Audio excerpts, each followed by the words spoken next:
Hello student पिछले lecture में मैंने डिस्कस किया था मोल कंसेप्ट क्या है और मोल कंसेप्ट के कुछ न्यूमेरिकल्स भी किए थे जो कि तीन तरीके से किए, एक तो वॉल्यूम रिलेटेड, एक मॉलिक्यूल रिलेटेड, एक मास रिलेटेड। और तीनों के फॉर्मूले को भी मैंने डिस्कस किया था कि क्या होते हैं फॉर्मूले जब हमारा नंबर ऑफ मोल्स फाइंड करना हो और मास दिया गया हो, तो उसके लिए फॉर्मूला बताया था गिवन मास अपॉन मोलर मास।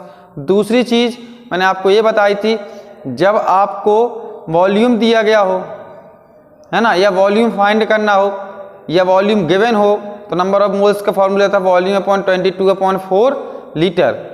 तीसरा फॉर्मूला क्या बताया था स्टूडेंट, जब मॉलिक्यूल्स गिवन हो तो नंबर ऑफ मोल्स फाइंड करने का फॉर्मूला क्या था, number of moles is equal two molecules upon Avogadro numbers. आज के टॉपिक डिस्कस करेंगे हम स्टोकियोमेट्री क्या है। तो स्टूडेंट देखिए, स्टोकियोमेट्री को थोड़ा बहुत उस दिन भी डिस्कशन किया था मैंने कि क्या होता है स्टोकियोमेट्री, और उसके साथ साथ एक बड़ा ही इंपॉर्टेंट टॉपिक डिस्कस करेंगे आज, एम्पेरिकल फार्मूला और मॉलिक्यूलर फार्मूला। क्या होता है एम्पेरिकल फार्मूला, क्या होता है मॉलिक्यूलर फार्मूला, इस पर भी डिस्कशन होगा। तो आइए डिस्कस करते हैं पहले स्टोकियोमेट्री। स्टोकियोमेट्री है क्या? तो मैंने उस दिन आपको समझाया था कि स्टोकियोमेट्री के बारे में थोड़ा बहुत डिस्कशन हुआ था कि स्टोकियोमेट्री है क्या, जितना रिएक्टेंट रिएक्ट कर रहा है और कितना प्रोडक्ट फॉर्म कर रहा है, कितना रिएक्टेंट रिएक्ट कर रहा है और कितना प्रोडक्ट फॉर्म्ड कर रहा है, उसको बोल देते हैं स्टोकियोमेट्री। यही चीज डिस्कस हुई थी ना उस दिन। और मैंने बताया था स्टोकियोमेट्री में दो टर्म्स आते हैं। तो दो टर्म कौन कौन से बताए थे? पहला था लिमिटिंग रिएजेंट्स, दूसरा बताया था मैंने आपको एक्सेस रिएजेंट्स।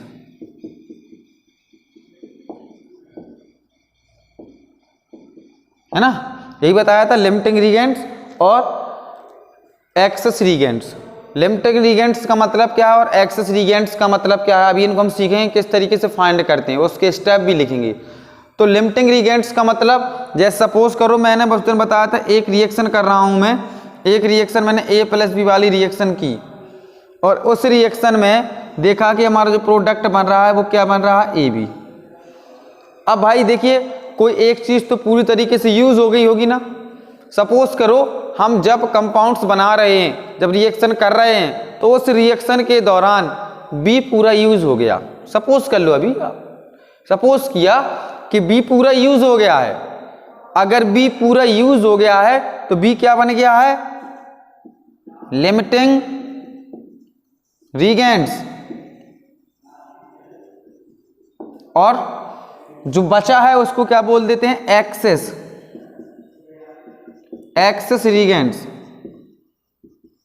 क्लियर है बात? लिमिटिंग रिएजेंट्स क्या है और एक्सेस रिएजेंट्स क्या है। अब स्टूडेंट बात आती कि इनके स्टेप क्या है, हाउ टू फाइंड, या step to find limiting reagents. Steps limiting reagents find.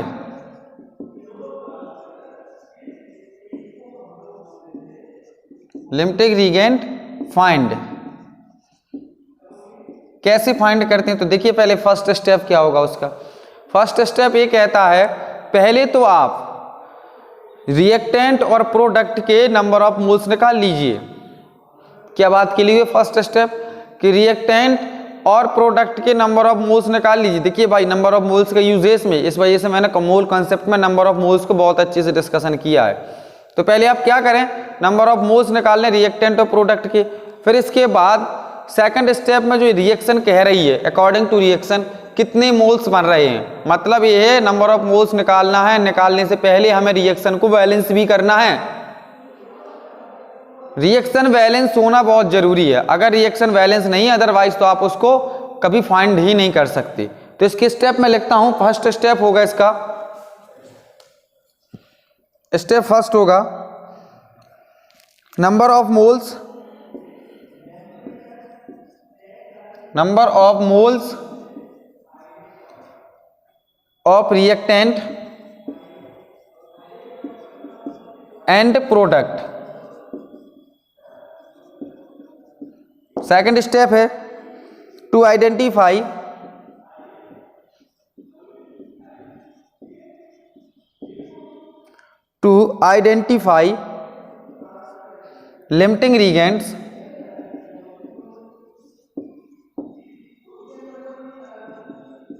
limiting reagents according to the reaction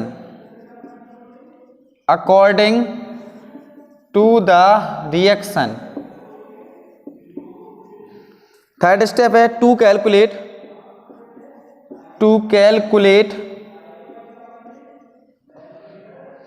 calculate amount of products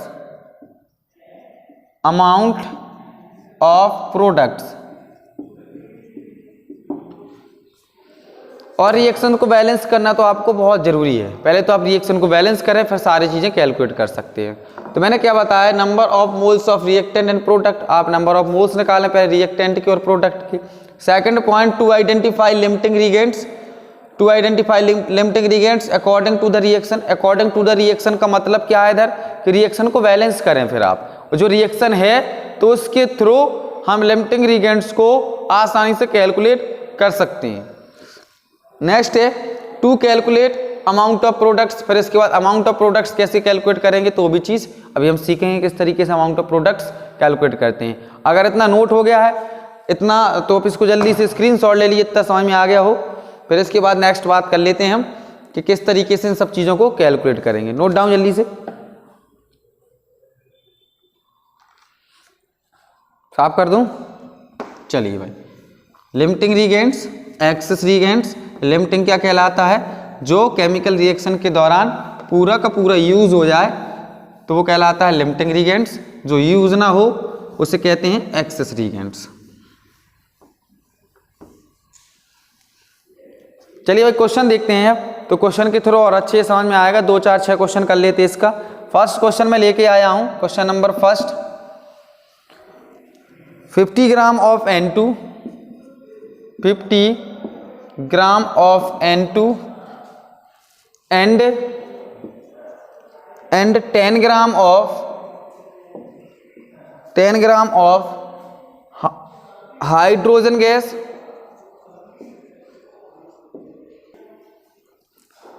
देखिए क्या था, 10 gram of hydrogen gas react together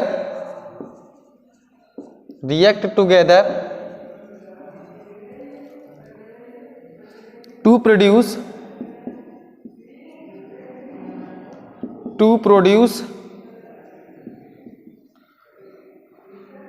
NH3, ammonia है NH3 बेटा, है ना, NH3। Identify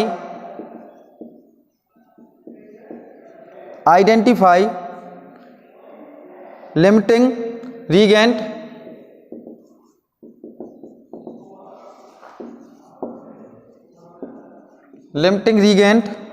and calculate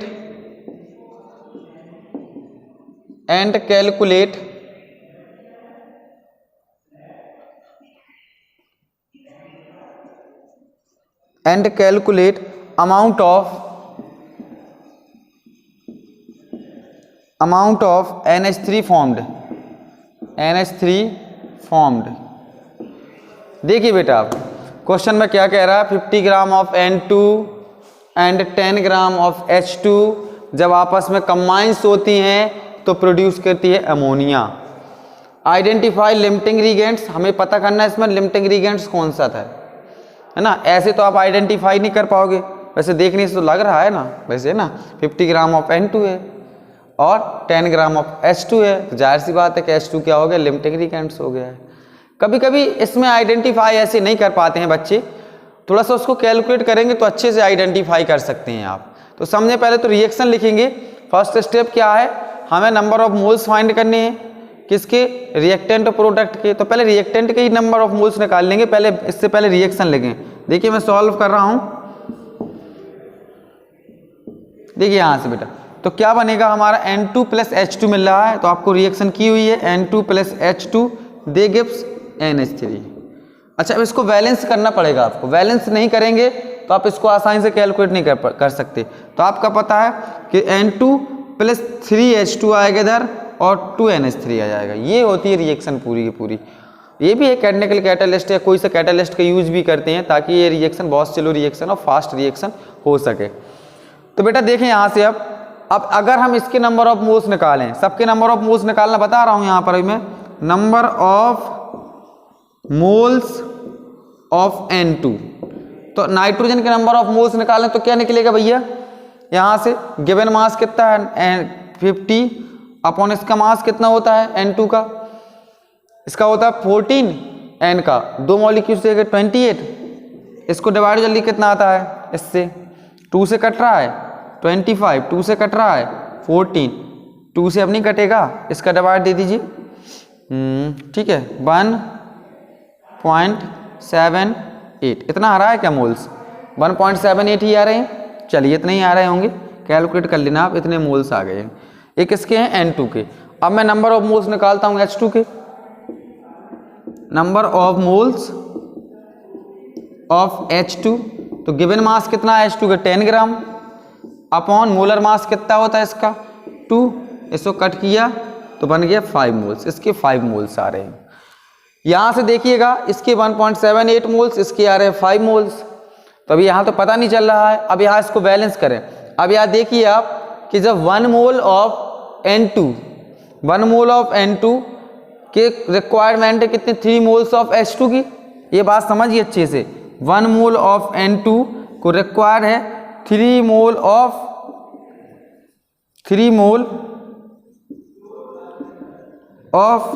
H2। अब यहां से देखिए बेटा आप N2 के मोल कितने आए थे, तो 7.8 मोल N2 को कितने हाइड्रोजन रिक्वायर्ड होंगे, इसके नंबर ऑफ मोल्स ऐसे निकलेंगे। यहां देखिए 1 मोल, 1 यहां पर 1 मोल ऑफ N2 को रिक्वायर्ड है किसकी 2 moles of H2, 3 moles of H2, तो इसके नंबर ऑफ मोल्स क्या आए थे 1.78, तो 1.78 mole of N2 required for 3 moles of H2, तो 3 इंटू इसके नंबर ऑफ मोल्स कितने थे 1.78, इसका मल्टीप्लाई करो कितना आ रहा है 1.78 से 3 इंटू, तो आएगा 5.34, ये आ गए इसके मोल्स।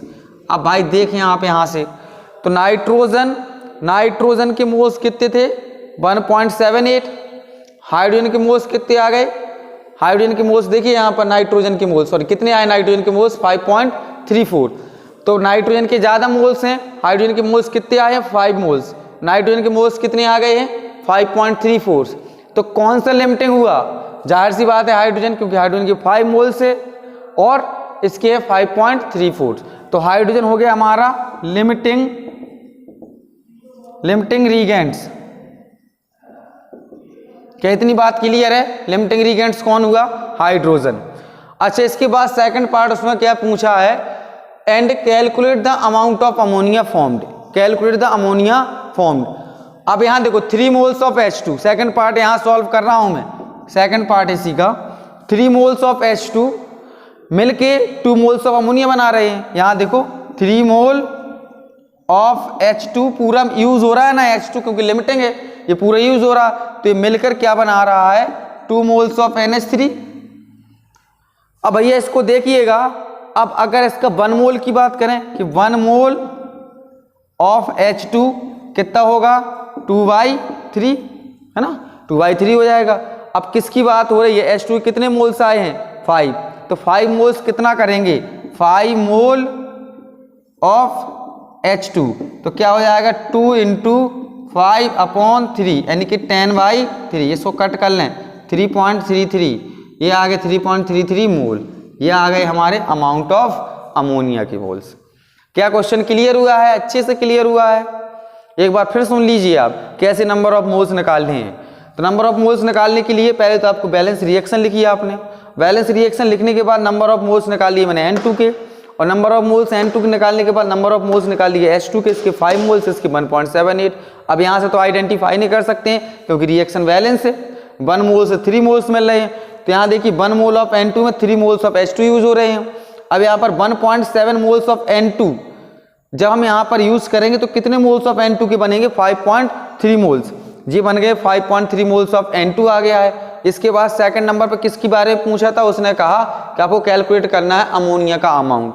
तो अमोनिया के अमाउंट के लिए मैंने क्या बताया आपको कि 3 moles of H2 2 moles of NH3 बना रहा है। अब 1 मोल्स ऑफ H2 कितना बनाएगा भाई, जाहिर सी बात है 2/3, 2 ये डिवाइड में जाएगा 2/3। एंड अब इसके कितने मोल्स थे H2 के 5 मोल्स, 5 मोल्स ऑफ H2 कितना बनाएगा, इसको कैलकुलेट कर दिए 3.33 मोल्स। क्या क्लियर हो गया स्टोइकियोमेट्री का ये क्वेश्चन? अगर क्लियर हो गया है तो एक क्वेश्चन और देख लेते हैं स्टोइकियोमेट्री का। मैं साफ करूं, इसको साफ कर दूं, चलिए भाई।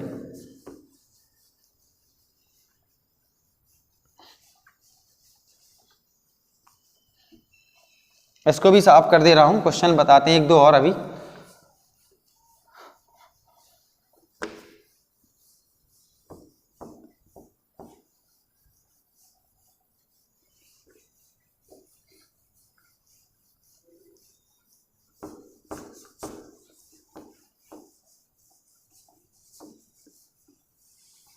और अच्छे से क्लियर हो जाएगा। एक क्वेश्चन और देख लेते हैं।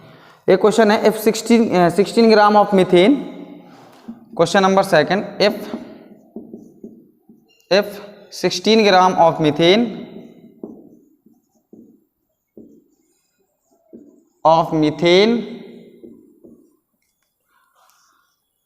is burned, find mass of O2, is burned, find mass of O2, find mass of O2। ये भी स्टोइकियोमेट्री से रिलेटेड है। उसने कहा है if 16 gram of methane is burn find mass of O2। भैया मास किसका पूछ रहा है, वो O2 का। तो बढ़िया सिंपल क्वेश्चन है एकदम। कैसे सिंपल है थोड़ा देख लें अभी अच्छे से इसको कैसे क्या करना है इसको। अगर मैं आपको कहूँ पहले इसको तो रिएक्शन लिखें आप, सबसे पहले काम इसको रिएक्शन लिखना है। तो रिएक्शन कौन, मीथेन हो रही है वर्न, तो मीथेन मतलब CH4। जब हम CH4 को वर्न करेंगे in the presence of oxygen, है ना, ये कंबशन रिएक्शन होती ना, आपको पता होगी कंबशन रिएक्शन है। तो क्या बनता है CO2 plus H2O plus heat plus light, और हीट और लाइट मिला के बना लेते हैं एनर्जी। क्या बनाते हैं, एनर्जी। अच्छा इसको बैलेंस कीजिए आप थोड़ा तुरंत बैलेंस कीजिए। तो मुझे लगता है यहाँ पर लग जाएगा 2O2, ठीक है यही लगेगा ना। और तो सब बैलेंस है, चेक करें थोड़ा सा कितने हो रहे हैं ऑक्सीजन, यहाँ पर 2 2 4 2 3, यही यहाँ पर। और कुछ लग रहा है, oxygen plus H2O plus light. अच्छा बैलेंस है क्या रिएक्शन, चेक करूं थोड़ा मैं एक बार, चेक करें आप। हाँ कार्बन वन है इधर, है ना, कार्बन वन है, और यहाँ पर भी कार्बन कितना है, 1 है। ठीक है भाई, कार्बन तो बैलेंस है। इसके बाद देखते हैं हाइड्रोजन को। तो हाइड्रोजन इधर 4 है और इधर हाइड्रोजन कितने हैं, 2 हैं। तो आप क्या कर लें, इधर लगा दें 2, ठीक है। तो हाइड्रोजन बैलेंस हो गया ना हाइड्रोजन बैलेंस। इसके बाद हमारे ऑक्सीजन बचे हैं, तो ऑक्सीजन इधर 2 है, इधर ऑक्सीजन कितने 2 2 4, तो इधर लगा दें आप 2, ठीक है। अब बैलेंस है रिएक्शन। अब अगर बैलेंस हो गई ये रिएक्शन, तो आप क्या करें, पहले तो नंबर ऑफ मोल्स निकालें। और मास किसका पूछ रहा है, वो ऑक्सीजन का मास पूछ रहा है, और दिया क्या है 16 ग्राम ऑफ मीथेन। तो नंबर ऑफ मोल्स किसके निकल सकते हैं, मीथेन के निकल सकते हैं ना। तो यहाँ निकालें आप number of moles of methane given mass upon molar मास। तो गिवन मास कितना 16, मोलर मास कितना होगा इसका 12 4 16, इसका भी 16 होगा, काटा इसको 1। अब अगर देखा जाए बेटा यहाँ से नंबर ऑफ मोल्स तो इसके मिल गए हैं। अब हम यहाँ से देखें अगर कि यहाँ पर 1 मोल, यहाँ 1 लगा दें, 1 mole of methane required for 2 moles of oxygen they give form CO2 plus H2O, है ना, तभी तो बन रहा है। तो 1 मोल से कितने मोल्स बन रहे हैं, 2 मोल्स। अब भैया इसका कितना आया, 1 मोल आया। जब इसका 1 मोल है तो इसके कितने होंगे, 2 का मल्टीप्लाई कर दो, इसके कितने निकल के आ गए 2 मोल्स। क्या क्लियर बात, इसके 2 मोल्स निकल के आ गए हैं। अच्छा अब 2 मोल्स हैं तो इसको कैलकुलेट कर लीजिए आप। एक मिनट थोड़ा सॉरी, CO2 की बात कर रहा है, O2 की बात नहीं कर रहा। फाइंड द मास ऑफ, चलो ठीक है, O2 करवाया तो O2 कर लेते हैं हम। CO2 का है तो क्वेश्चन में CO2 दिया गया है, मैंने O2 लिख दिया, चलो O2 कर लेते हैं। तो यहाँ पर इसके कितने मोल्स बन रहे हैं, इसका 1 मोल है तो इसके कितने मोल होंगे 2 मोल्स, क्योंकि यहाँ पर 2 लिए गए हैं तो 2 मोल हो जाएंगे इसके। तो हम नंबर ऑफ मोल्स तो मिल गए हैं। कार्बन डाइऑक्साइड कितना होगा, इसका 1 मोल होगा, इससे कितने होंगे 2 मोल होंगे। अब इसका मोल पूछ रहा है वो किसका, ऑक्सीजन का मोल। तो ऑक्सीजन का मोल पूछने का मतलब क्या है, number of moles is equal to given mass upon molar mass. Number of moles किसके पूछ रहा है, मतलब मास किसके पूछ रहा है, वो O2 की। O2 का मास पूछ रहा है, तो नंबर ऑफ मोल्स O2 के निकाल चुके हैं, 2 हैं, तो 2 इक्वल्स टू गिवन मास कितना है पता नहीं, उसको x मान लिए, मोलर मास कितना होगा ऑक्सीजन का 32, भाई 32 रख लें आप, है ना, 1 अपॉन करके मल्टीप्लाई कर लीजिए, तो x इज इक्वल टू के 2 2 = 4 और 2 3 = 16, तो 16 ग्राम इसका मास निकल के आ गया। बताइए क्वेश्चन में कहीं प्रॉब्लम हुई हो तो, बढ़िया सिंपल क्वेश्चन है, बिल्कुल भी टफ क्वेश्चन नहीं है, बस थोड़ा सा आपको फोकस करना है किस तरीके से करेंगे। एक क्वेश्चन और बोलता हूं, इसके बाद इसको फिनिश करते हैं, चलते हैं इसके बाद एम्पेरिकल फार्मूला और मॉलिक्यूलर फार्मूले। हो गया है नोट, चलिए नेक्स्ट क्वेश्चन देख लेते हैं। एम्पेरिकल फार्मूला और मॉलिक्यूलर फार्मूला इसके बाद ही तुरंत समझते हैं, क्वेश्चन और देख लेते हैं, फिर इस टॉपिक को करते हैं विदा, बाय बाय टाटा, है ना। स्टोकियोमेट्री को, अब तो स्टोकियोमेट्री क्लियर हो गया होगा ना क्या है। तो क्वेश्चन है हमारा find the volume of CO2, question number 3 है ना, find the volume of CO2 produce when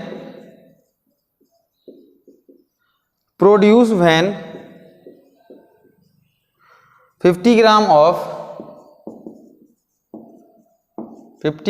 of CaCO3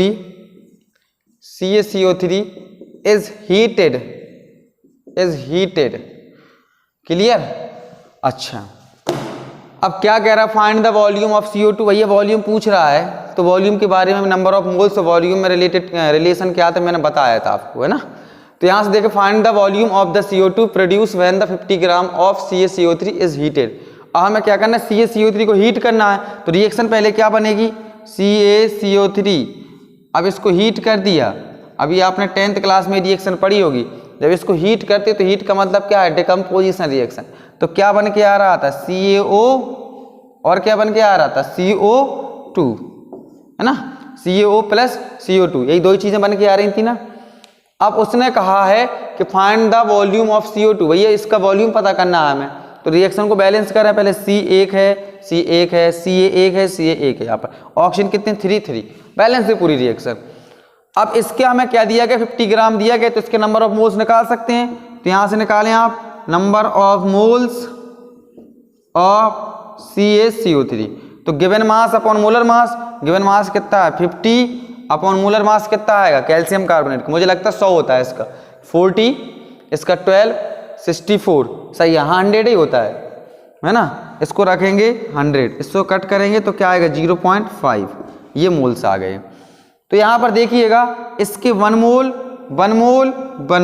और इसके 1 मोल से कितने मोल्स, 0.5 मोल्स हमने कैलकुलेट किए हैं। जब इसके 0.5 मोल्स हैं तो इसके भी कितने होंगे 0.5 मोल्स, इससे कितने होंगे 0.5 मोल्स।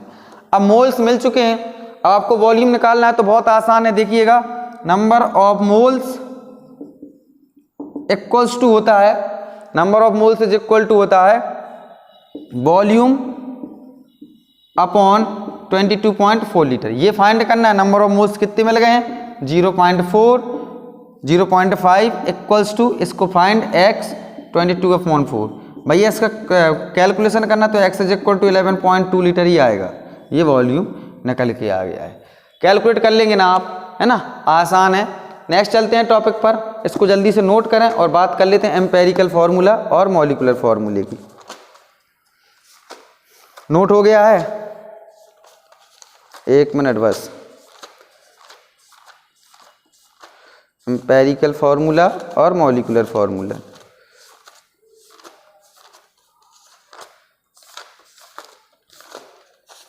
चलो इसको साफ कर देता हूँ, फिर मैं देखता हूँ इसको टॉपिक को, एम्पेरिकल फार्मूला क्या होता है और molecular formula.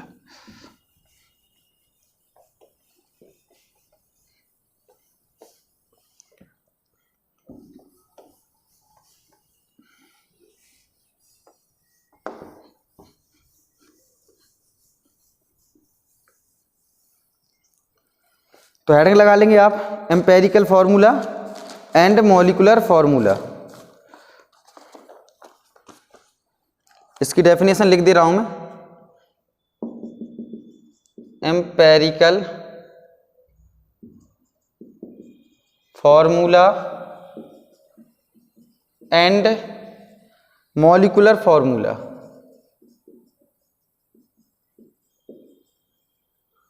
Molecular formula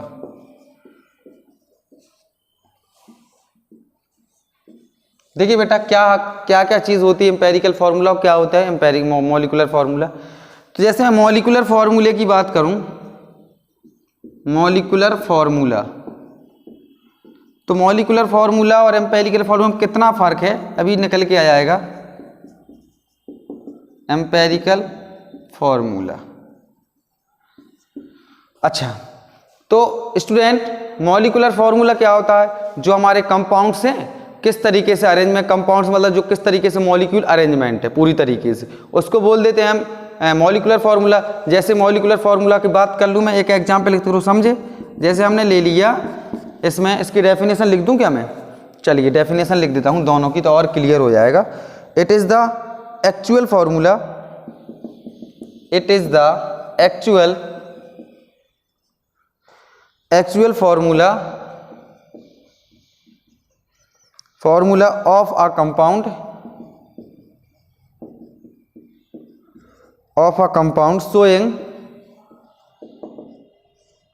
showing the total number of atoms of constituent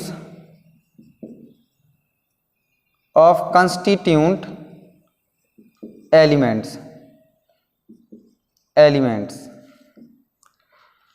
इसमें देखें इसकी डेफिनेशन क्या होगी।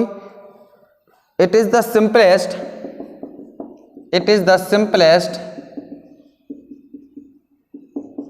द सिंपलेस्ट फॉर्मूला, दिख रहा है ना ये, चलिए दिख रहा है। It is the simplest formula of a compound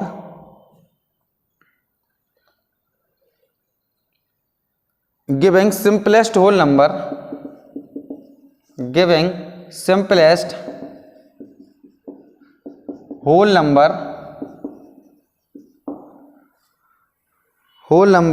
ratio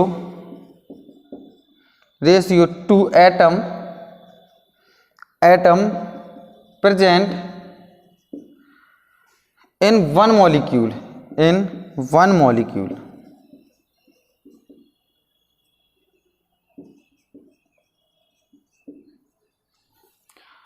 अच्छा देखें simplest ratio of an atom, या सिंपल भाषा में समझे इसको लिख लें आप,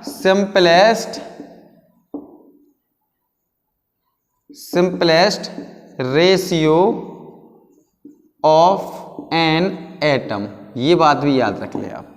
ये क्या होता है, अब इससे एग्जाम्पल से समझें। जैसे मैंने कहा मैं बेंजीन का फॉर्मूला लिखूं तो एम्पेरिकल फॉर्मूला अलग चीज होगा, मॉलिक्यूलर फॉर्मूला क्या होगा बेंजीन का, C6H6। अब अगर ये हमारा मॉलिक्यूलर फार्मूला है तो इसका एम्पेरिकल फार्मूला क्या होगा भाई। एम्पेरिकल फार्मूला का मतलब है it is the simplest formula of a compound. Simplest formula, simplest मतलब समझते हो, उसको सिंपलेस्ट करना है तो सिंपलेस्ट का मतलब क्या होगा, C कितने से हो रहा है सिंपलेस्ट, C और H, ये इसका सिंपलेस्ट बनेगा। क्या क्लियर है बात, ये होगा इसका सिंपलेस्ट एम्पेरिकल फार्मूला बनेगा, ये होगा इसका मॉलिक्यूलर फार्मूला। एक और देख लें, जैसे मैं लिखा C2H4, अब इसका एम्पेरिकल फार्मूला इसको सिंपलेस्ट कर दीजिए तो भाई ये 2 से हो रहा है तो क्या बनेगा C1H2, ये बन गया इसका मॉलिक्यूलर फार्मूला। यानी कि simplest ratio of an atom, simplest ratio लिख दें वही इसका क्या है एम्पेरिकल फार्मूला है। तो क्या क्लियर होगी बात। अच्छा एम्पेरिकल फार्मूला और मॉलिक्यूलर फार्मूला एक रिलेशन भी होता है, relation between empirical formula and molecular formula. जैसे मैं आपसे कहूं कि इस एम्पेरिकल फार्मूला को मॉलिक्यूलर फार्मूला कैसे बनाएंगे, एम्पेरिकल फार्मूला को मॉलिक्यूलर फार्मूला बनाया तो जाहिर सी बात है 6 का मल्टीप्लाई कर दीजिए, इसमें आप 6 का मल्टीप्लाई करेंगे बन जाएगा। इसको हम किस तरीके से मॉलिक्यूलर फॉर्मूला बनाए, तो आप 2 से मल्टीप्लाई कर दें इसमें तो क्या बन जाएगी, तो किसी एक नंबर से मल्टीप्लाई करने पर, कोई एक नंबर है उससे मल्टीप्लाई करने पर क्या बन जा रहा है हमारा मॉलिक्यूलर फॉर्मूला, फिर से आ जा रहा है एम्पेरिकल फॉर्मूला से। तो इसमें रिलेशन होता है molecular formula is equal to molecular formula is equal to empirical formula into n, n means number. ये इस रिलेशन होता है जब हमें एम्पेरिकल फॉर्मूला से मॉलिक्यूलर फॉर्मूला बनाना हो। एम्पेरिकल फॉर्मूला क्या है, वो सिंपलेस्ट फॉर्म है, जितने से सिंपलेस्ट हो रहा है उसको कर देंगे। तो पढ़ाई करते रहिए और देखते रहिए आप। इसके साथ साथ थोड़ा बहुत और टर्म बचा है जो आज हमने कहा था आपको इक्विवेलेंट वेट के बारे में बताएंगे। थोड़ा सा इक्विवेलेंट वेट के बारे में नेक्स्ट वीडियो में डिस्कस करेंगे हम, है ना। इक्विवेलेंट वेट के बारे में एक सेपरेट वीडियो बन जाएगा। वैसे इक्विवेलेंट वेट के बारे में बता चुका हूँ मैं बहुत अच्छे से जब नॉर्मेलिटी पढ़ाई थी। तो पढ़ाई करते रहिए। All the very best.